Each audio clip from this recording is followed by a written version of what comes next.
Thank you for tuning in to the latest edition of the 12 Kyle podcast. Whether you're listening during your commute, while working out, or just relaxing at home, we appreciate you. Every download, every listen, and every subscription means a lot.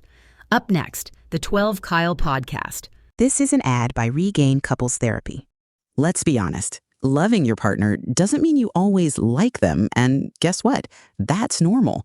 Regain offers couples therapy that's flexible, affordable, and 100% online.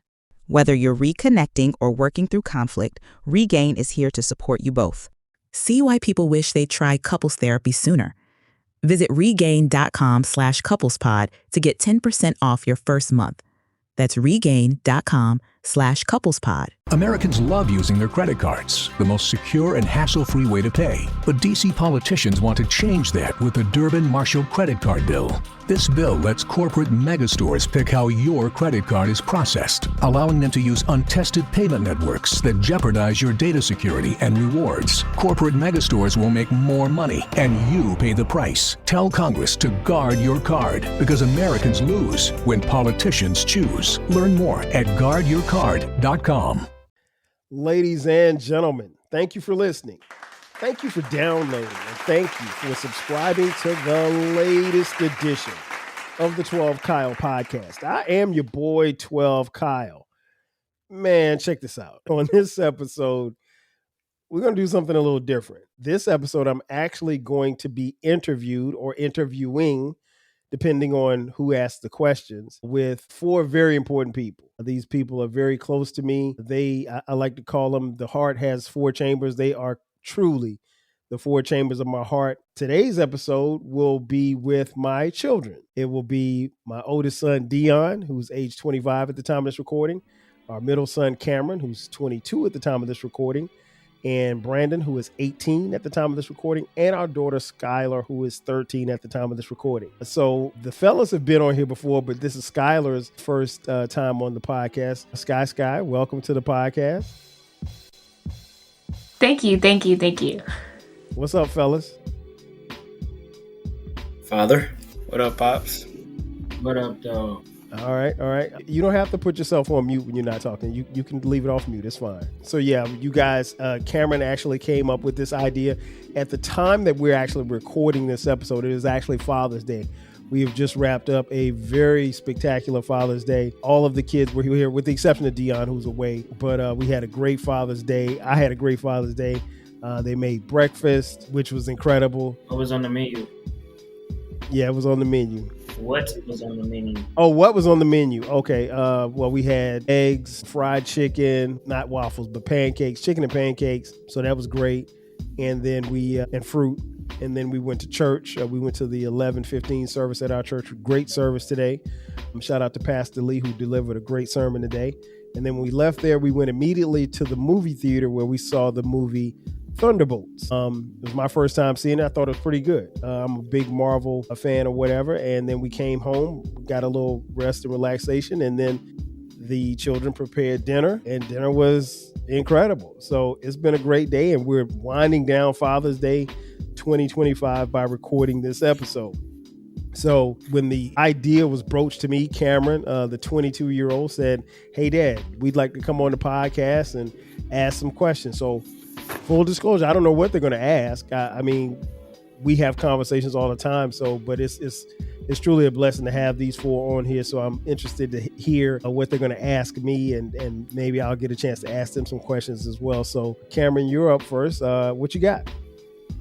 All right. So first of all, I want to say I'm grateful for you, Dad, and everything that you do and continue to do in our lives, first and foremost, and that we appreciate you, even though we don't say it enough. So my first question is going to be, what was the most challenging moment in your life, and how did it shape who you are today?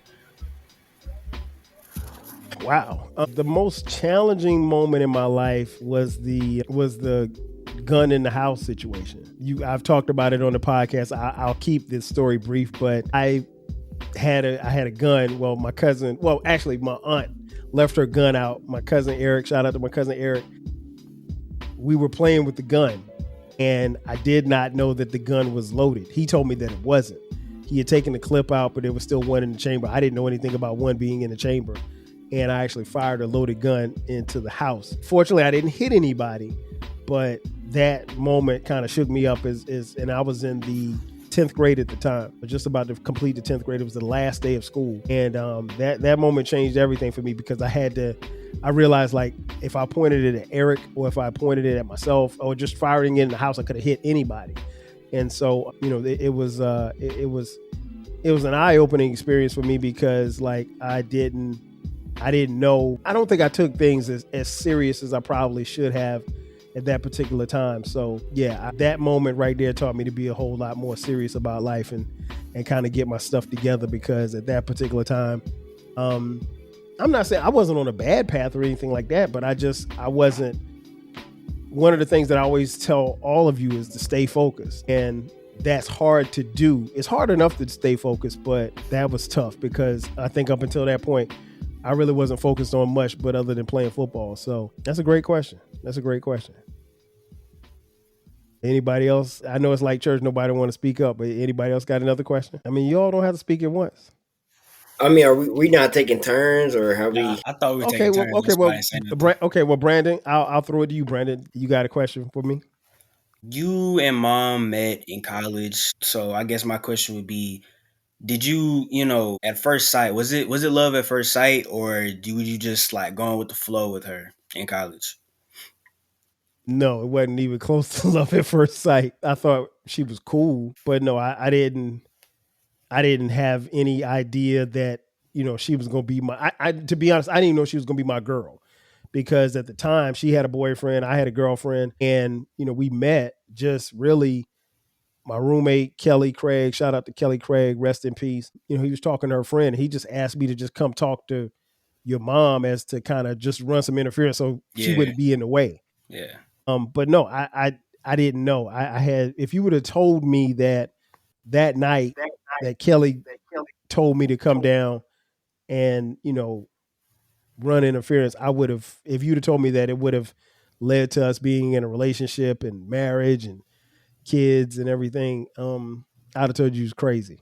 But you just never know how. I guess the moral of our story is a story that I would tell everybody. Like, you just never know which way life is going to take you. I mean, she had boyfriends, I had girlfriends, over a period of time throughout our lives, and it wasn't magical. I mean, we had to do the work, and I think that's something that obviously you guys don't see, because you're here, but we had to do the work to get where we are, and it's a lot of work, and it's still continual work, even when we don't necessarily.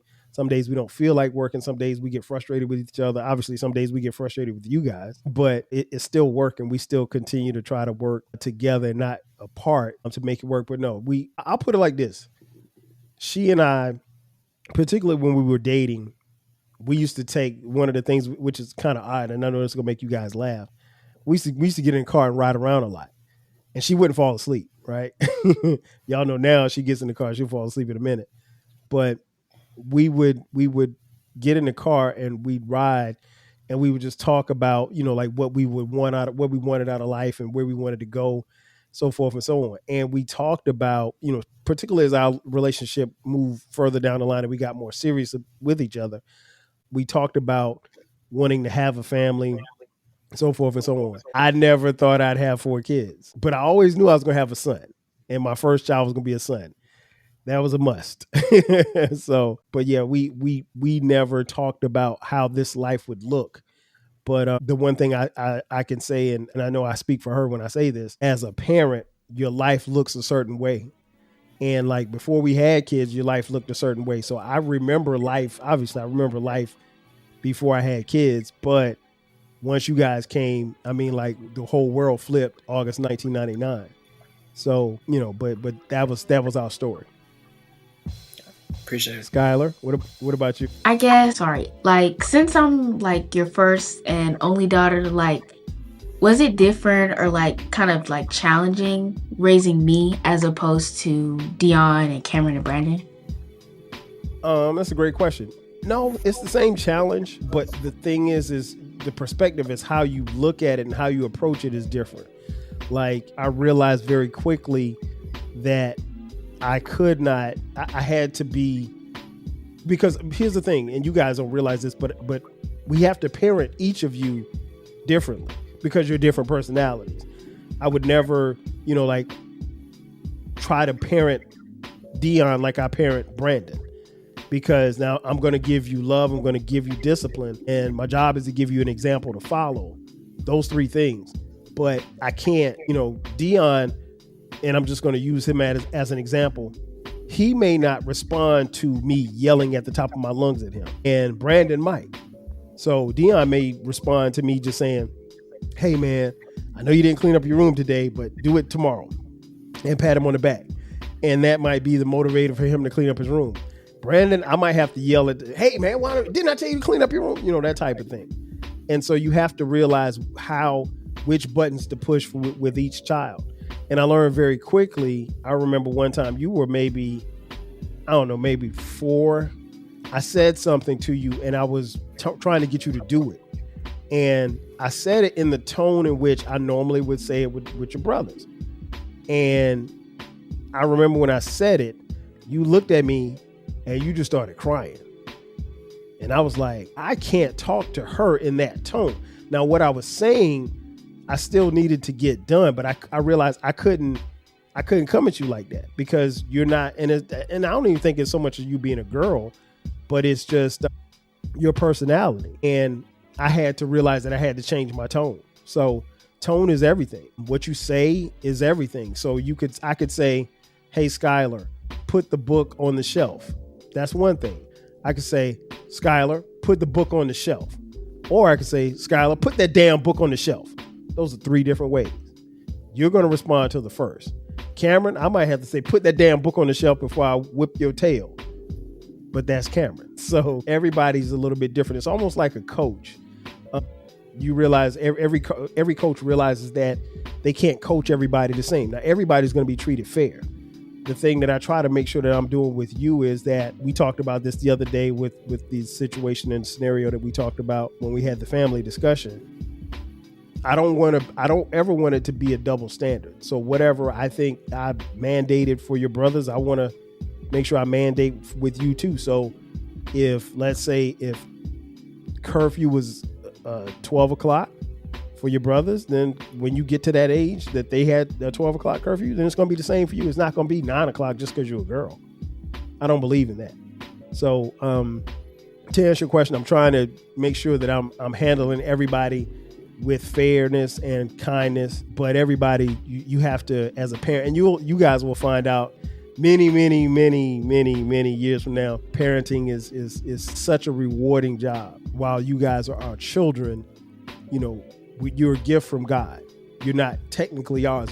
God has given you to us. So it's our job to kind of mold you and guide you in the right direction.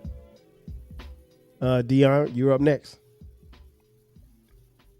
I know you're a father, and this this question will apply to Skylar as well. What's the biggest lesson you've taken away from fatherhood, or in Skylar's case, parenthood? Man, the biggest lesson is that I realized that you and you're not gonna get what I'm saying until that day, but like, there's no other love. Each of you have a different love and adoration for your mom, my wife, Sharice, and you have a different connection because she carried you for 9 months. But we all have a different relationship because I'm your father. And so in fatherhood, man, you just realize like there's absolutely nothing that I won't do for you. I tell people all the time, and maybe I don't tell you guys this a lot, but everything that I do it for you guys. I don't do everything that we do. There's nothing that I do for myself. I mean, do I benefit from some of the things? Yes. But from where we live to how you guys have grown up, where you've gone to school, where you've gone to college and graduated from college, it's for you guys. So I will, if it involves me going into debt so that you don't have to go into debt, I'll take that because I know that that'll push you along the line further along. There's nothing that I won't do for y'all. One of my jobs is to protect y'all. I'm not a killer, but I will kill somebody if it meant them trying to harm you. And I'll do the time. I don't want to go to jail, and I'm not just saying that trying to be tough, but I just want y'all to understand, like, when you become a parent, everything else goes out the window. I just remember, like, Dion, before you were born, I just remember 1999, I was like, I didn't know how I was going to feel. And I just remember when you were born, like, everything stopped. The way that I saw the world was totally different. And, people were like, oh man, are you going to be able to afford, this child? And I'm like, yeah, because the thing is, the money that you spent on yourself, now I'm spending on you. And so it was a point where every time I go in the store, if I was going in the store to get me something, if I was going to get me one thing, you were getting three things. So if I was going shopping, let's say I was just going to get some sneakers. If I was going to get some sneakers, if I got one pair, you got three. So it's a situation where it's kind of hard to put into words, but you'll understand when you become a father many, many years from now. I really sincerely want you and your brothers and your sister to get your degrees first and foremost and enjoy the world. And it's not to say that you can't enjoy the world when you become a parent, because I have enjoyed the world.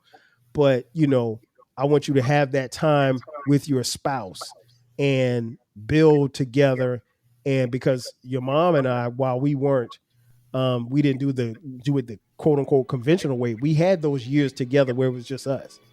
So by the time you came in 99 and then we got married in 2000, then we bought a house in 2001, the house that we live in, that's a lot. And to be honest, financially, that could break up a lot of marriages if you're not handling things right. But we had such a good rapport and such a great friendship and partnership that, any bumps and bruises, we got through it. But no, the thing that you'll see is when you become a dad, those kids come first. That's it. I mean, like, first and foremost. So anything that I do, I want you guys to do. Just like when we just took our trip 2 weeks ago to New York City. I could have gone by myself, but no, I had to go. You guys had to come with me because that's something I want you guys to experience. I want you to spend time with our family, get to know our family, and then also see the world, because the world is bigger than where we live. And we live in a major metropolitan city. So, but no, everything, when you become a parent, everything that you do is for the kids. At least that's what I think a good parent should do. Cameron?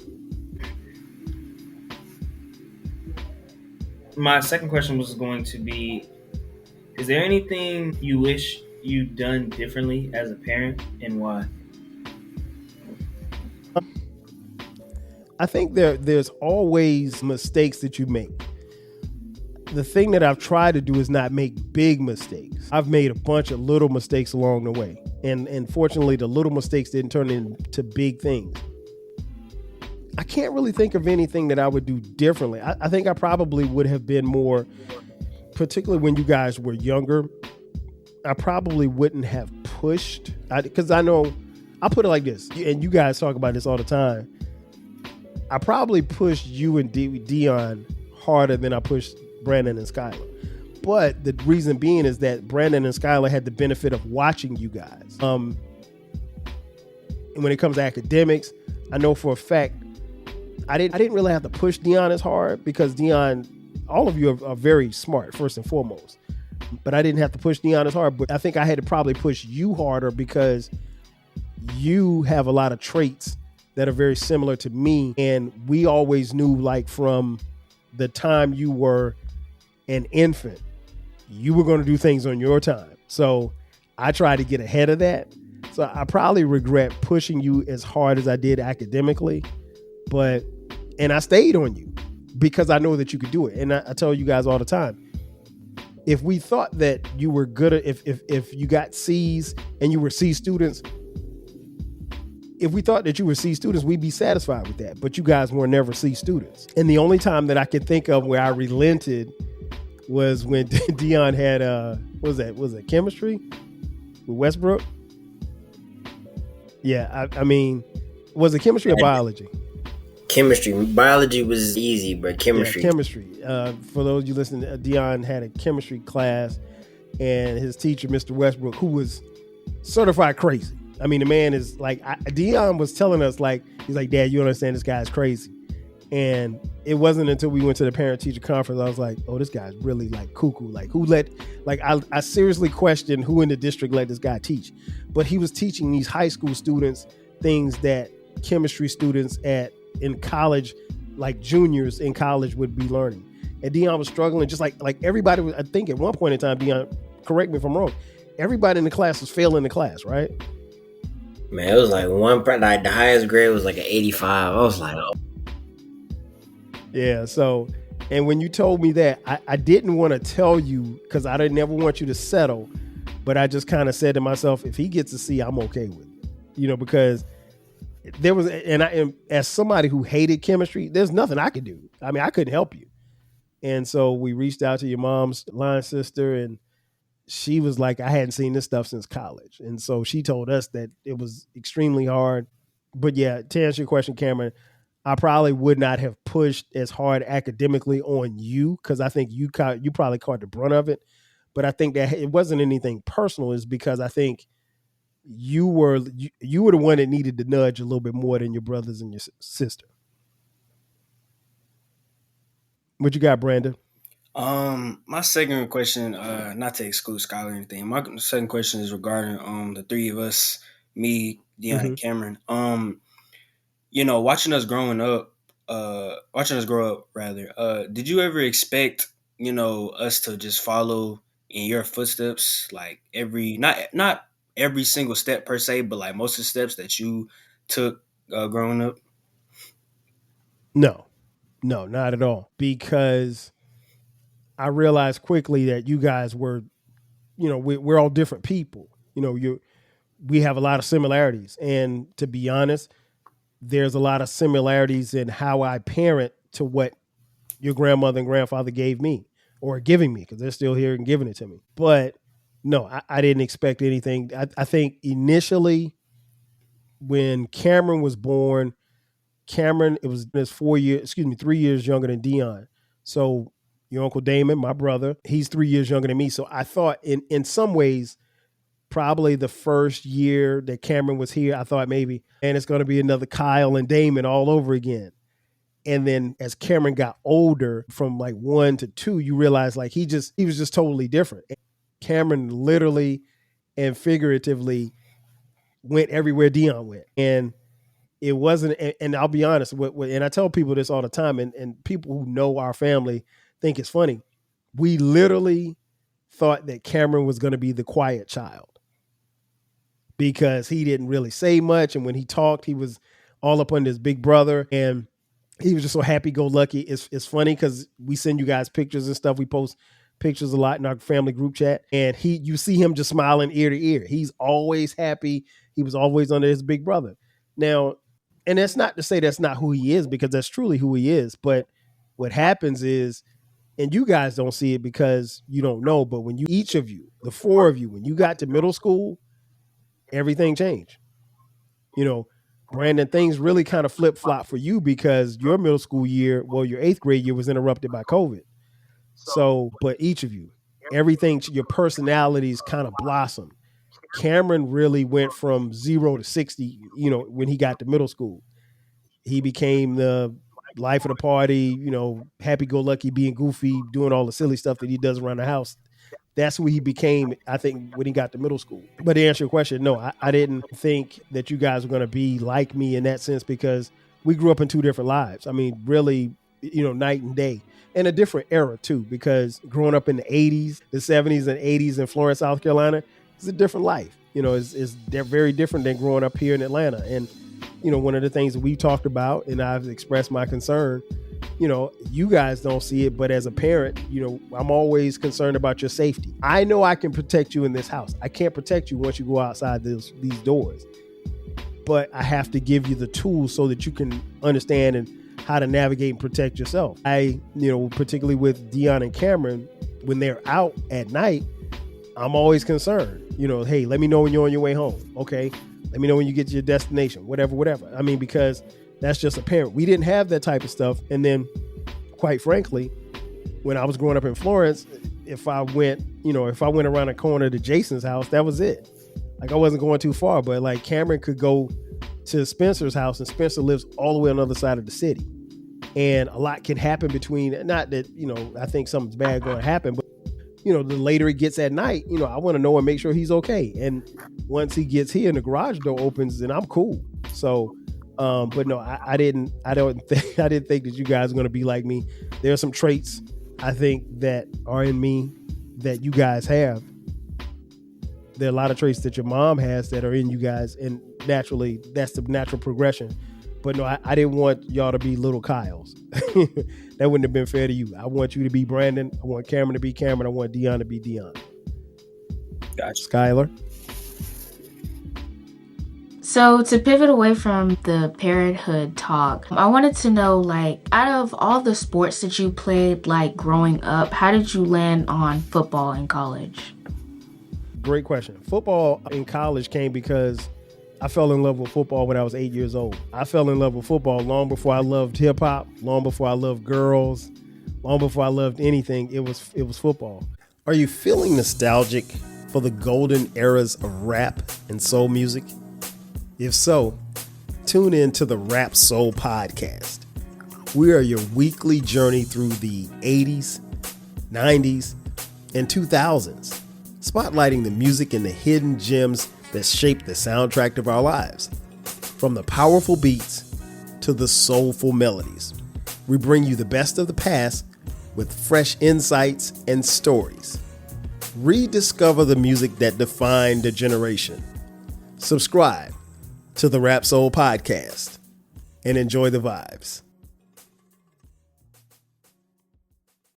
If you want a podcast where culture, conversation, and life collide, where you get insightful commentary, engaging discussions, and a fresh perspective on everything, then you need to listen to the 12 Kyle podcast, hosted by the one and only, yours truly, 12 Kyle, a voice that you know and trust. This podcast will bring you thought-provoking moments, compelling stories, and a whole lot of fun.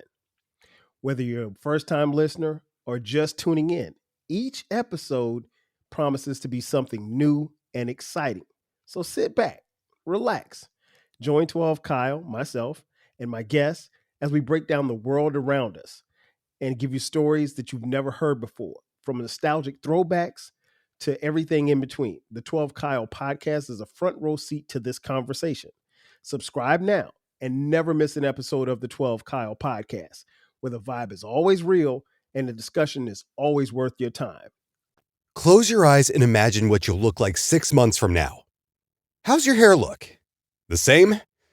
Now picture how your hair would look if you started using Hims. If you're picturing the same you as before, but with much thicker and fuller hair, you'd be correct. What can happen in 3 to 6 months? You could pick up a new hobby and get not that good at it yet. You could do about half of your New Year's resolution. You could learn a few songs on the piano or pick up bass guitar. Or you could start seeing thicker, fuller hair regrowth through Hims. Not bad for just 3 to 6 months. Men, if you're starting to notice your hair thinning when you look in the mirror, you're not alone. Life just gets busier and busier, and it can feel like there's not enough time in the day to do something about it. So, try Hims Hair Loss Solutions. You can avoid jumping through a bunch of frustrating hoops and get access to treatment without even leaving your home. Hims provides you with the convenient access to a range of hair loss treatments that work, all from the comfort of your couch.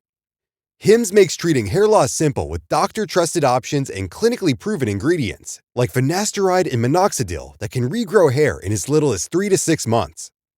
Choose from personalized chewable, oral, spray, and serum treatments to find what works best for you. The process is simple and 100% online, so there are no uncomfortable doctor visits. Answer a few questions and a medical provider will determine if treatment is right for you. If prescribed, your treatment is sent directly to you for free. No insurance is needed, and one low price covers everything from treatments to ongoing care. Hims has hundreds of thousands of trusted subscribers, and they can help you get your confidence back too with visibly thicker and fuller hair. Start your free online visit today at hims.com/Hail Mary. That's HIMS.com/Hail Mary for your personalized hair loss treatment options. hims.com/Hail Mary. Results may vary based on studies on topical and oral minoxidil and finasteride. Prescription products require an online consultation with the healthcare provider who will determine if a prescription is appropriate. Restrictions apply. See website for full details and important safety information.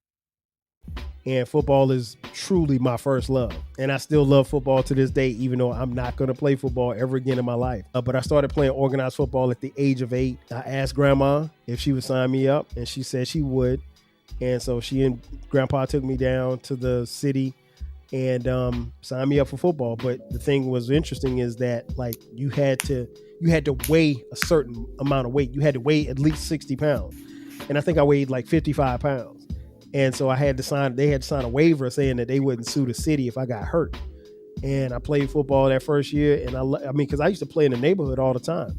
And I fell in love with the game. And so I eventually, played in, I played Little League all the way up until I couldn't play Little League football. I got to middle school.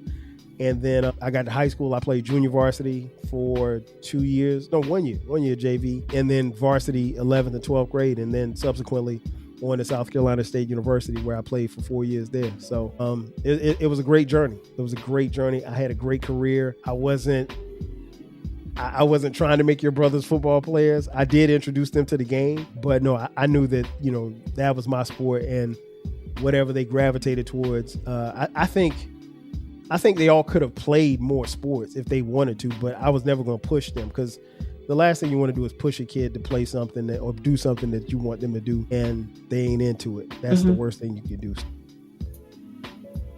Dion, you're up next.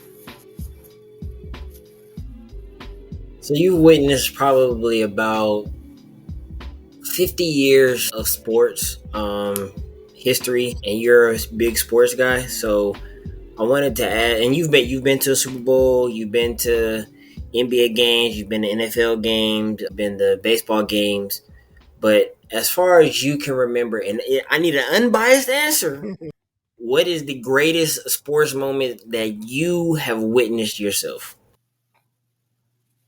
The greatest sports moment that I witnessed myself was definitely seeing my uncle, Harry Carson, and the New York Giants win Super Bowl 21 in Pasadena, California over the Denver Broncos. As many of you know, maybe you don't know, my uncle, Harry Carson, is a member of the Pro Football Hall of Fame. He played 13 years for the New York Giants. He, too, played at South Carolina State University.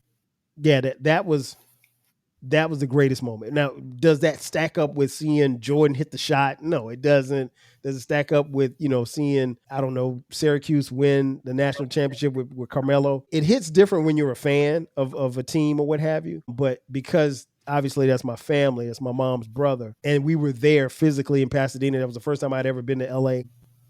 And I think the thing about that was, and I meant to ask your uncle this when we saw him a couple of weeks ago, I don't think they even feared losing. Like, they knew they were going to win that game. But that's the greatest sports moment. And the reason why, because the Giants were terrible for a long time. Like, even though the Giants are bad now, they were really bad, like, in some of those years. And my uncle was the only shining star until Lawrence Taylor came. And it was just him and Lawrence. And then Phil Simms stepped his game up. And then, the Giants were something to be reckoned with. But I remember years where they were terrible. And so I would keep in mind, I grew up in Florence, South Carolina. So I'm going to school with my Giants t-shirt on, a Giants jacket, and the Cowboys and the then Redskin fans. I mean, they'd be heckling me, the Eagles fans, they'd be heckling me and stuff like that. Oh, your uncle's trash. They this, whatever. So that moment was satisfying. It was gratifying just as a fan, because that was the time where I could go back to school. I could go to the neighborhood and just talk trash and say, hey, we're Super Bowl champions. And the Giants, reigned supreme that year. And, obviously the Gatorade bath, he was the godfather of the Gatorade dunk. And, so there was always a level of pride, but seeing that moment and being there present, I couldn't describe. It almost felt like we won the championship too, because I'll be honest, I don't know how much I know your uncle wanted to win. But I would say that as a family, I know we wanted it more than him. So if he wanted it 100, we wanted it 150 just for him, because we knew how bad things were in the years where the Giants sucked. And he was, it's tough when you're playing on a bad team and you're the star of a bad team. You're doing your thing. He's making Pro Bowls. He's getting all of these honors and stuff like that. but the Giants were terrible. I mean, like, fortunately, wasn't social media back in the day, but there was no league pass or red zone or anything like that. So there were times where I didn't see the games. You just see maybe a 30-second highlight. But yeah, they were, and what was bad was like some of the times when the Giants were on TV, it was against the Cowboys or it was against the Redskins, and they just stunk. So that was gratifying. Was it the best win of the century? No, it wasn't. But just personally, that one resonated. So, Cameron, you got another question, or you done? Absolutely. I think we all have 3. So rounding out the last round is if you could gift one thing to the world that you haven't done yet, what would it be? I think for me it would be the finances. But I would make sure that the finances, I would give money as a philanthropist. I would give money, and I would give the money to entities in our community. I would definitely give more. I mean, I've given money to South Carolina State University, but if I could write a $50 million check to South Carolina State University tomorrow, I would. No hesitation. And I wouldn't ask for anything in return. If I had, I don't know, Jeff Bezos' money, yeah, I'd cut a check right now. And not that money's the end all be all, but I think when you can pour into an institution like South Carolina State University, or if you can pour into an HBCU, or you can pour into our community, when you give resources and things of that nature, and you can fund certain things, you open up opportunities. And the thing is that I want kids that look like you, kids that you guys go to school with, to have opportunities, because you guys have benefited from having some opportunity that we didn't have because they just weren't there. And the thing that I always tell you guys is we want you guys to take advantage of every opportunity that you get, because opportunity is going to come, and it's not going to tell you that it's coming. You just got to be ready. And if you stay ready, you don't ever have to get ready. But you don't want to blow an opportunity. And I'll be honest, I've blown a bunch of opportunities. And as a father, I don't want you guys to make those same mistakes, because I think you guys are far ahead of where I was at your age. And the bar is set. I think you guys can take it and run with it. And then that'll make it even better for the next generation and your kids, which will be my grandkids. Brandon? To round out my final question, it's more of a personal thing. Going back to the sports side of things. Dion playing baseball, Cameron playing football, Skylar doing cheer and tennis, me playing basketball my freshman year, and then for the rest of high school playing football. When the senior year, and I was out there making plays. I always meant to ask you that. I never did. I guess I got a chance now. Did you see a glimpse of yourself in me when I was on the field? I mean, I got the last name, I got the number, stats to prove for it as well. I mean, I just always remember, after I would make a play or after I did something good, I was always looking for, not in my family, but I was always looking for you. I was always looking to see, if you, saw what it was. You saw the moment and the action. So I always ask myself, but I never got to ask you, did you see like glimpses of yourself in me when I was on the field? Yes. I mean, to be honest, I see me in all of you. Not just in your athletic endeavors, but particularly when you guys play sports. When Cameron played football, when he played Little League football, he did some things on the field that reminded me of me. And he wasn't afraid. He wasn't afraid. I think that was the thing that really stood out to me. Like he wasn't afraid at all. And you on the football field, yeah, man. I mean, and I talked about this on one of the episodes. You surprised me when you went from wearing number 19 in your junior year to wearing number 12 in your senior year. It wasn't something that I'd asked you to do. It was just something that you chose to do on your own. So that right there, seeing you out there with the 12 on was crazy. And so, like, you were always, I'll be honest, when you were wearing 19, it was hard for me to find you on the field at times, particularly when you guys were on the sideline. But when you had that 12 on, you stood out. You know what I'm saying? But no, there were times where you would do things on the field, moves that you would make, a couple of catches you made. I was like, particularly, and I flash back to the Stevenson game where you went crazy. And I told you after the game, I've never personally had a game like that. Well, you had like what, 6 catches for like 200 yards or something like that, 2 touchdowns. Um, I've never had a game like that in high school. I definitely didn't have a game like that in college. So, and when I told you that, I just remember the big smile coming over your face, even though you guys lost the game. And for those of you listening, Stevenson High School is is a rival of his high school, but it's one of the best one of the best pro football programs in the state. And Brandon torched them. But what made me feel better about even the loss was that I told you the week before to be prepared because you were going to get a lot of one-on-one coverage, and you took advantage of it. That game, I can't even say you reminded me of me because you look better than me. And your dad wasn't a bad receiver. I was pretty decent. So yeah. But to answer your question, yeah, I definitely saw a lot. It wasn't anything particular. Sometimes it'd be a move. Sometimes it'd be how you run your routes. Sometimes how you would jog. You look like me. And one game we were at, and your mom leaned over and she's like, Lord, he built just like you. And I was just like, really? So yeah, there you definitely made me think about me on that football field. And true indeed for Dion as well. When Dion played baseball, the thing about Dion that reminded me of me was that Dion's hand-eye coordination was crazy. So I think had he kept playing, I mean, sky's the limit, man. I don't know. And we talked about a little regret. I think I probably would not have, if I could do it all over again, I probably wouldn't have pulled him out of baseball as quickly as we did. But there was a lot of stuff going on, and with the team and everything like that. And Dion was, kind of slacking off a little bit in school.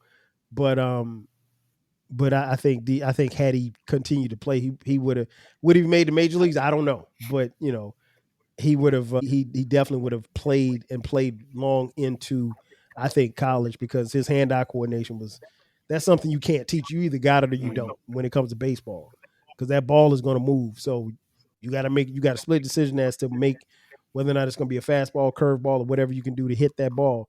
And I think Dion was really, really good at it. And I'm not just saying that as a father. I'm saying that as someone who watches baseball and understands baseball. And, I probably, and your grandfather always says, he still says this to this day, he thinks that I was a better baseball player than I was football player. I just didn't give baseball a chance. So, I think regrets, I probably would, if I could go back, I probably wouldn't have pulled Dion out of baseball as fast. Skylar? Okay, to wrap up, like, my final question, it's just something I've always been kind of curious about because I've always heard like different things about it. But who do you think out of the four of us looks most like you? Brandon looks the most, but you all look like me. People will see, and it's funny because I hear this all the time. Now, Skylar, you're really starting to look more and more like me as you've gotten older. And but I'm like, and I'm always curious because like when people say that, I'm like, well, have you seen her mom? Because she looks like her mom. Cameron looks more like your mom than probably anybody else does. But I think personally, you all look like me. Brandon, I pretty much spit him out. It's not even close. Dion looks like a really good mix between me and my brother, your Uncle Damon. But we all have a certain look. And I think it was going to be impossible for a woman as beautiful as your mother and a man as handsome as me to make ugly kids.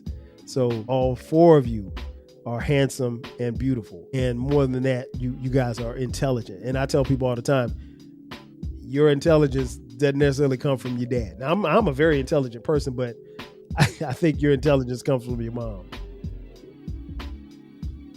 All right, what you got, Dion? I got a two-parter. Okay. One is a sports question. Who would you? I mean, this isn't the question; it's the lead up. But who is the best team that Jordan was on? Like, what year would the best team Jordan was on? I'd probably say that 95, 96 team, the team that won 72 games. I'd probably say that was Jordan's best team. Okay. So you put them, I'm talking about them right then and there versus the 2017-2018 Golden State Warriors in a 7-game series.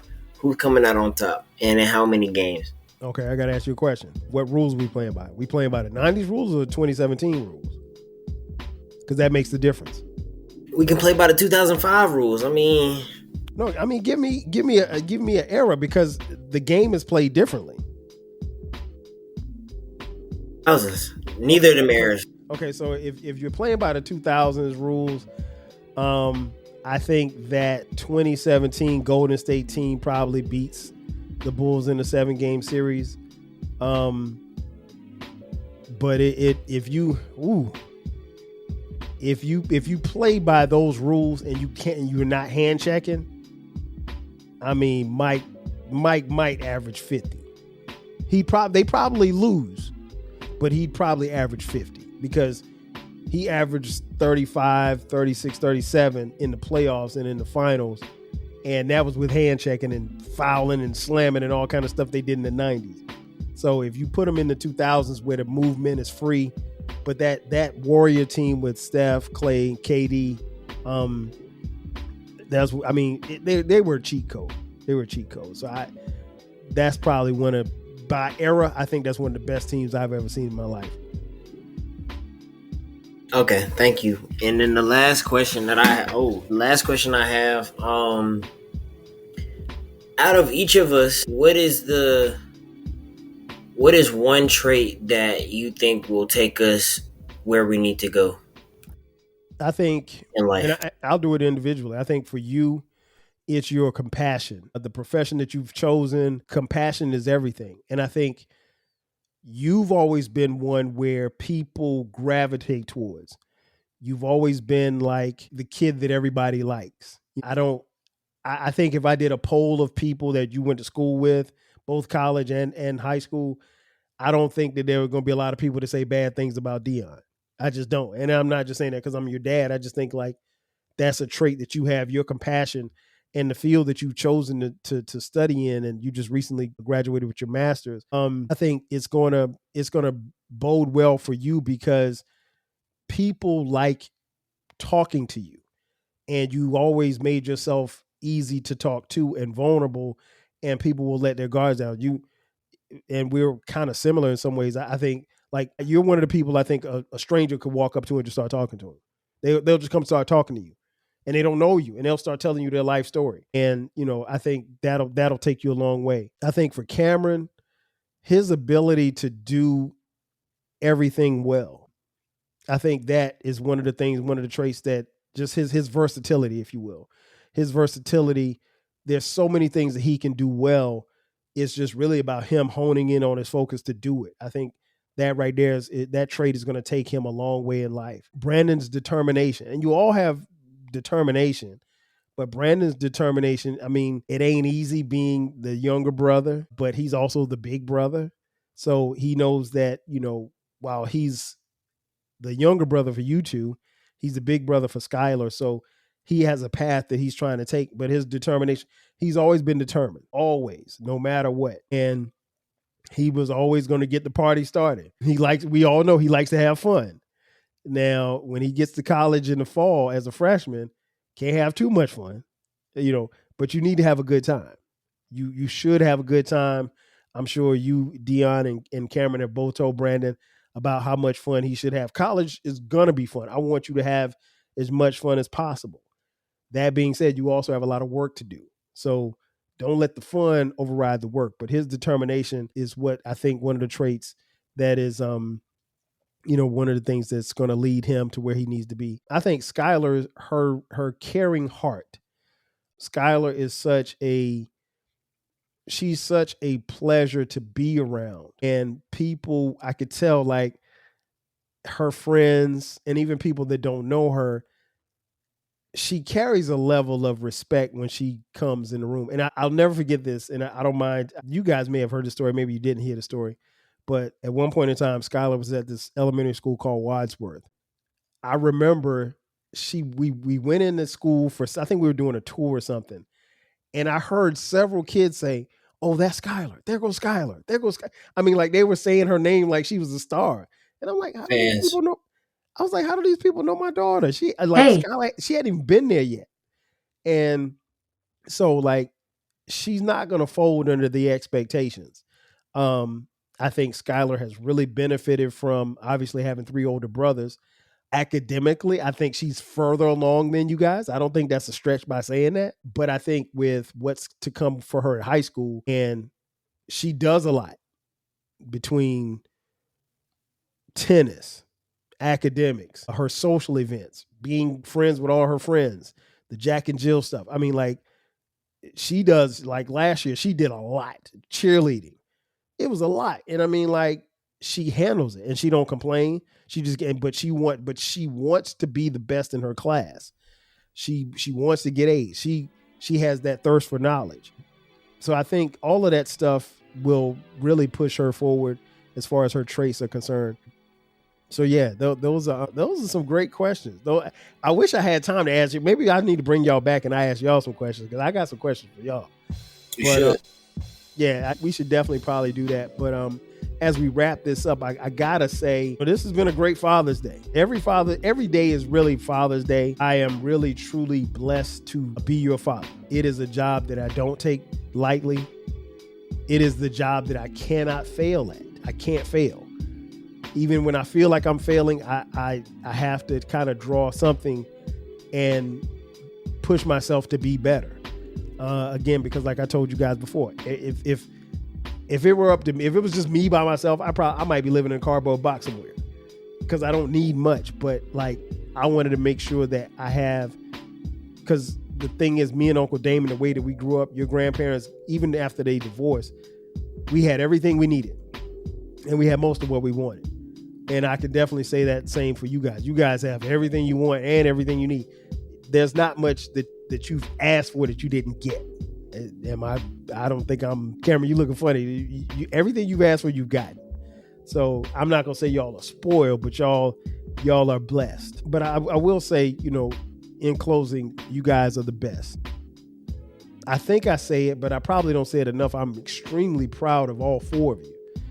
Each of you have started a journey and you stayed on this path, and I'm really proud of the young men and young women that you guys are becoming. All we want you to do is keep doing what you've been doing, staying focused, and you will become the productive citizens that we hope that you guys will be. It's not by magic, it's not by osmosis. I'm sure some days I get on your nerves, because trust me, some days y'all get on my nerves, but I always want the best for you, and I'm going to do any and everything I can until they throw dirt on me. And even then, I will still be doing whatever I can for you guys. I heard this recently and it made sense. It says a father's job is to prepare his children to live in a world without him. Now, while that is a crazy thought, at some point in time, hopefully many, many thousands of years from now, you'll live in this world without me. And that's part of the reason why I have this podcast, is because, as I mentioned in the previous episode, like, I always wanted to know how my grandfather felt about, Jim Crow, or how he felt about, the Yankees, or how he felt about what the world was going through. And I never got a chance to ask him. You guys are fortunate because you still have all of your grandparents here. Use them, cherish them, call them, text them, love on them while they're here. And they're walking encyclopedias. But also, I want you guys to continue to be who you are, because ultimately, you guys are a reflection of us. And so that's why we speak to you about what you're wearing when you walk outside the house, Mr. Crocs, Mr. Do-Rag, but we want what's best for you. And like I said, my life changed, and I have to echo the sentiments of my dad when I say August 9th, 1999, August 8th, 2002, December 10th, 2006, and September 28th, 2011 were the greatest days of my life. And nothing's ever going to change that. And I love y'all. Always. Ladies and gentlemen, that's going to do it for us. I am your boy, 12 Kyle. So for the 12 Kyle posse, my kids, Dion, Cameron, Brandon, and Skylar, I will catch you guys next time. 5,000. Peace. With 2 fingers. Feel me. Thanks again for listening to this episode of the 12 Kyle podcast. If you enjoyed this episode, make sure that you hit the subscribe button and share this podcast with a friend who needs the 12 Kyle podcast in their life. Every listen, every download, and every share helps us grow. Thanks for being a part of the 12 Kyle podcast community. We appreciate your support. We will catch you next time. 5,000. This is an ad by Regain Couples Therapy. Let's be honest, loving your partner doesn't mean you always like them, and guess what? That's normal. Regain, powered by BetterHelp, offers couples therapy that's flexible, affordable, and 100% online. Whether you're reconnecting or working through conflict, Regain is here to support you both. See why people wish they'd tried couples therapy sooner. Visit regain.com/couplespod to get 10% off your first month. That's regain.com/couplespod. If you're a podcast host, listen up, this one's for you. My name is Allie Jackson. I'm the host of Finding Mr. Height, a dating and relationship podcast that I've been doing for 4 years now, sharing my positive and practical approach to dating that's built on my own life experience. And I wanted to share another experience that I've had, my secret behind monetizing my show. It's called Red Circle, and I was just telling my colleague about how much I love their platform. With Red Circle, not only am I getting a seamless hosting experience, but I also love the support I receive in ad sales. It's not just typical ad sales either. It's targeted opportunities based on my show and my life. And the platform is super simple. You just set your preferences and Red Circle matches you with sponsors that align with your show. You can vet every opportunity and their platform gives you great analytics. More recently too, my Red Circle team has brought me opportunities outside of my podcast on social media to really augment the podcast partnerships, bring them full circle. I just can't recommend them enough. If you want to give it a try, go to redcircle.com to get your free trial. That's redcircle.com for a free trial.